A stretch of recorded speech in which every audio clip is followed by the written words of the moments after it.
নমস্কার। ঠাকুরমা স্বামীজির চরণে আমার আভূমি লুণ্ঠিত প্রণাম। পরম পুরুষ শ্রী শ্রী রামকৃষ্ণ থেকে পাঠ করছি। আগের দিন যা পড়েছি আজ তার পরবর্তী অংশ।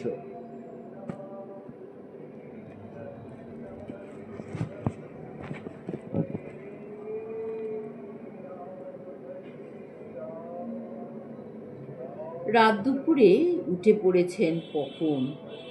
ওরে তারক, আমাকে একটু গোপাল নাম শোনাতো। নারায়ণ নারায়ণ, জয় গোপাল হরে। যদি কাউকে না পান, দারোয়ানকে ডাকিয়ে আনেন।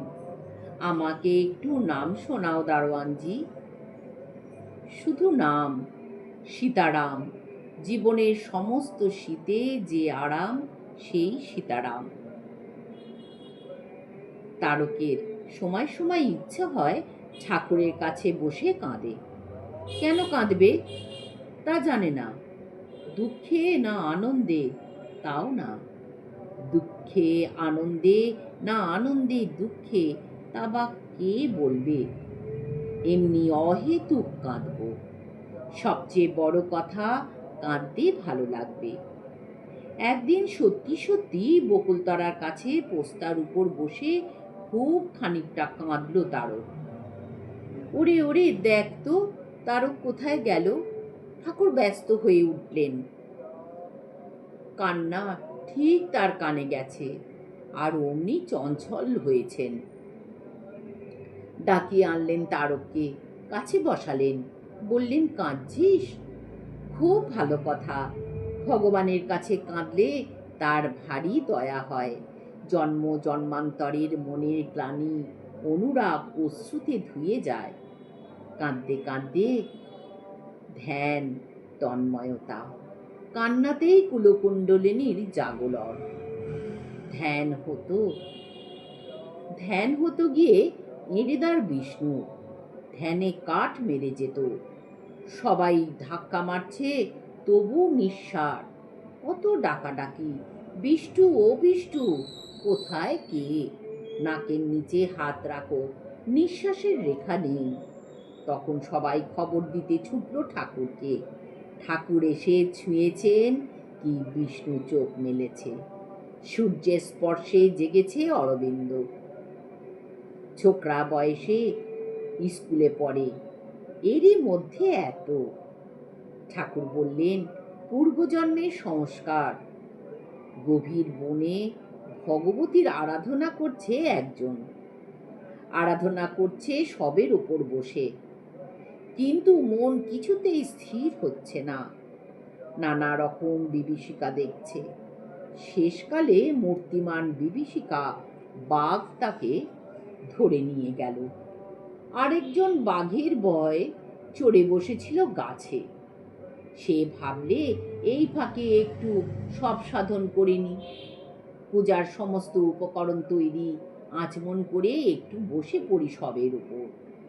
যেই ও কথা মনে এলো, তত্তর করে নেমে এলো গাছ থেকে, আচমন করে সবের উপর বসে জপ করতে লাগলো। একটু জপ করতে না করতেই ভগবতী আবির্ভূত হলেন। বললেন, প্রসন্ন হয়েছি, বর নাও। তখন সে লোক বললে, মা, এ কি কাণ্ড! ওই লোকটা অত খেটে পিটে এত আয়োজন করে তোমার সাধনা করছিল, তোমার দয়া হলো না?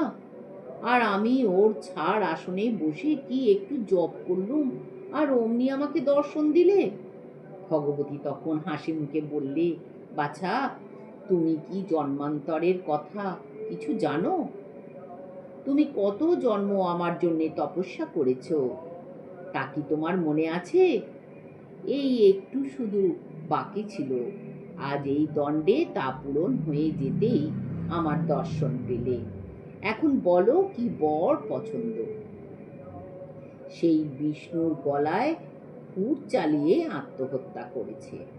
সেই বিষ্ণু গলায় খুঁট চালিয়ে আত্মহত্যা করেছে শুনে অবধি ঠাকুরের মন খুব বিষণ্ণ। বলে, অনেক দিনই বলতো আমাকে, সংসার ভালো লাগে না।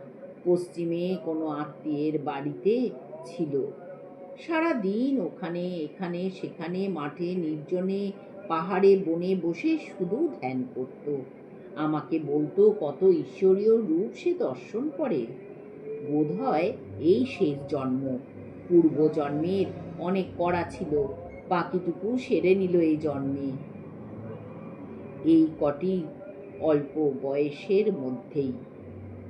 কিন্তু আত্মহত্যা শুনে ভয় হয়, বললে একজন ভক্ত। আত্মহত্যা মহাপাপ। ফিরে ফিরে আসতে হয় সংসারে, আর জ্বলতে হবে দাবাগ্নিতে। তবে কেউ ঈশ্বর দর্শন করে দেহত্যাগ করে স্বেচ্ছায়, তবে তাতে আর দোষ নেই। তাকে বলে না আত্মহত্যা। যখন একবার সোনার প্রতিমা ঢালাই হয়ে যায় মাটির ছাঁচে, তখন মাটির ছাঁচ ভেঙে ফেললে আর দোষ নেই। আত্মহত্যা কি রকম জানো?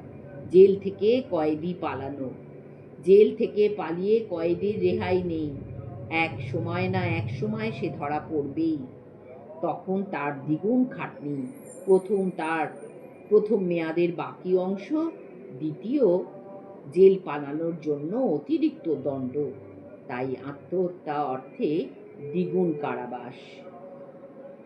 ওম নিরঞ্জনম নিত্যমনন্তরূপম ভক্তানুকম্পাধৃত বিগ্রহম বৈ ঈশাবতারম পরমেশমিদ্যম ত্বং রামকৃষ্ণম শিরসা নমামো। ওম শান্তি শান্তি শান্তি। হরি ওম তৎসৎ। শ্রীরামকৃষ্ণার্পণমস্তু।